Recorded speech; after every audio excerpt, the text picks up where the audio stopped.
Hello everyone. Today I'm going to read another story from Disney series about princesses. Our story today is about Snow White and the Seven Dwarfs. To the rescue. Let's jump right in. Snow White and her prince spent nearly every day together, but one particularly sunny morning, the prince told Snow White that he had an important errand to take care of. "I will be away for several hours, I'm afraid," he said. "I'll miss you," said Snow White. She herself was planning on spending the day in the palace gardens. Snow White changed her dress and set about her gardening. The prince saddled his trusty steed, Aster, and rode to the garden to bid Snow White farewell. "Take good care of my prince," Snow White said, slipping a flower into Aster's bridle.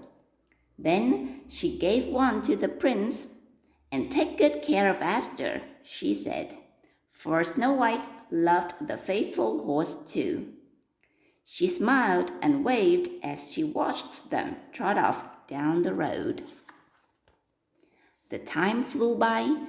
Before long, Snow White looked up from the roses she was tending and saw a cloud of dust on the road. A horse was rapidly approaching. "Oh, good!" she exclaimed, clapping her hands together. "The prince and Aster are home early."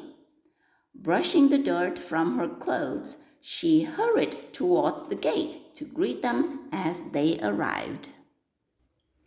Imagine Snow White's surprise when she saw that Aster was alone. The princess looked from Aster's empty saddle to the now quiet road. "Why, where's the prince?" she wondered out loud. But only Aster knew the answer, and of course the horse couldn't say. Snow White tried not to panic, but her tender heart quickly filled with dread. Surely the prince is in some sort of trouble, she thought. Why else should Aster return to the palace without him? "I must go and find him," she declared bravely. And without wasting another moment, she grabbed her cloak and started down the road. Suddenly, Snow White felt a warm breath on the back of her neck. She turned, and there was Aster. "What is it?" she asked. The horse stamped her hoof on the ground and nodded towards her empty saddle. "Do you want me to get on?" Snow White asked. Again, Aster nodded. "Goodness," thought Snow White. "Maybe she can tell me where the prince is, after all." Quickly, the princess pulled herself into the saddle. She barely had time to sit down before Aster was racing down the road towards the forest. Aster ran deeper and deeper into the woods, with Snow White tugging uselessly at the reins. The princess tried not to think about what dangers might await them on the dark path ahead. If only she knew where Aster was taking her. If only she knew that the prince was safe. Tirelessly, Aster galloped through the woods. She darted between the trees and leaped over briars and brambles. Then suddenly, Snow White spotted a piece of red cloth caught on a long, sharp thorn. A knot formed in her throat. Could it be?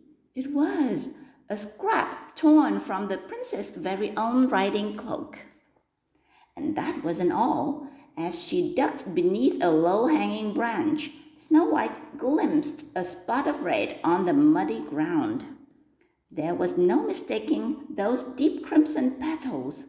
They were from the very rose Snow White had given the prince that morning.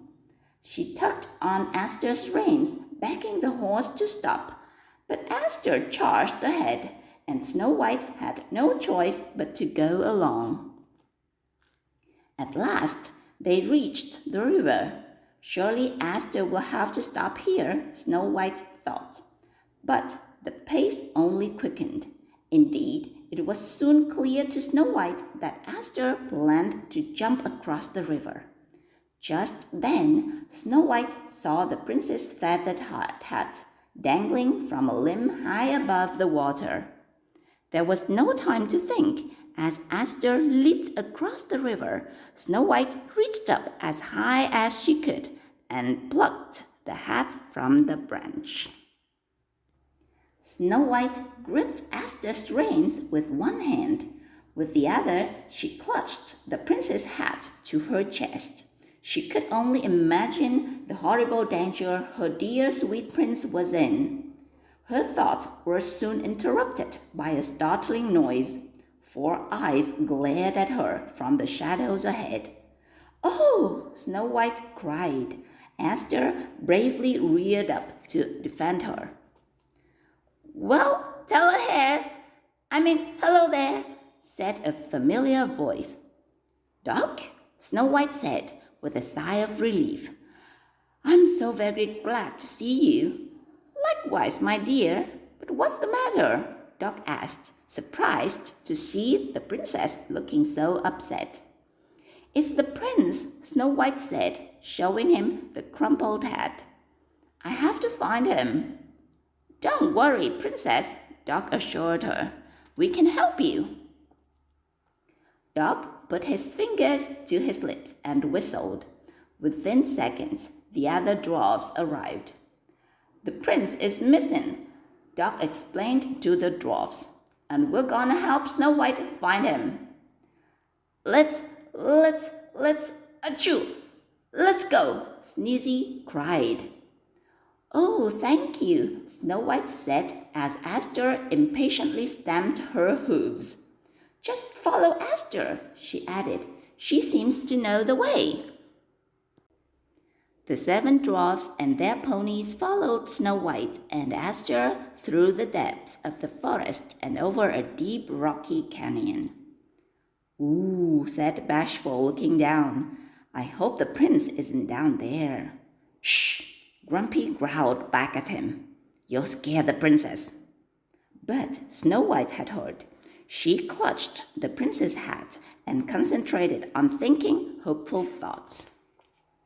Finally, they emerged into a sunny clearing, and Aster slowed to a stop. Snow White blinked in the bright light and then spotted the prince lying on the ground. "Oh no!" she cried. Aster knelt down slightly so the princess could slip out of the saddle. The faithful horse whinnied as Snow White ran to the prince's side. "Don't worry," Snow White called to the prince as she raced across the clearing. "I'm coming."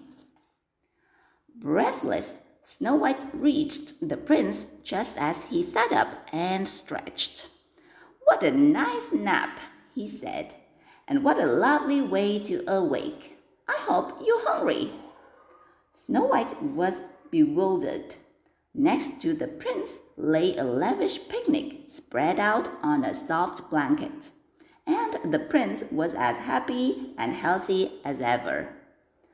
"I knew Aster would get you here quickly," he said, beaming. "Tell me, are you surprised?"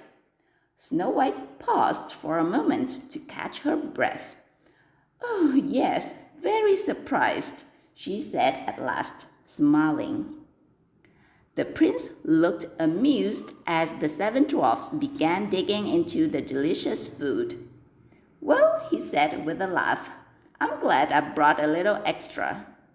"Me too," Snow White replied. She picked up an apple and offered it to Aster. And she added, "I'm very glad you have such a dear and clever horse." The end. Okay, I hope you enjoyed this story. See you next time. Goodbye.